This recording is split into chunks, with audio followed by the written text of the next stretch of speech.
Hello and welcome to this tutorial on how to use Odoo's recruitment tools. To find and hire new employees. Odoo offers a powerful recruitment tool that can help you streamline your hiring process and find the best candidates for your business. To get started, we're going to navigate to the Recruitment app and click on the Job Positions button.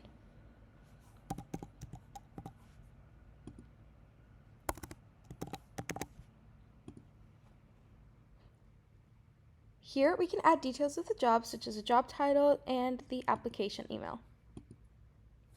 So in this case, sales manager, and the application email. And we're going to create.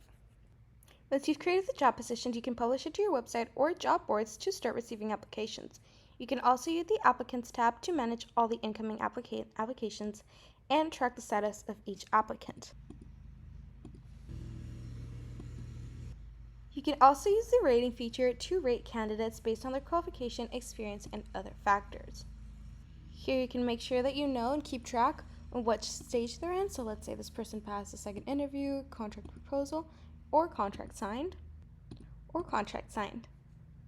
Here you're going to get the hired flag, and that's it. With Odoo's recruitment module, you can easily manage your hiring process and find the best candidates for your business. Thanks for watching, and be sure to check out our other Odoo tutorials for more tips and tricks.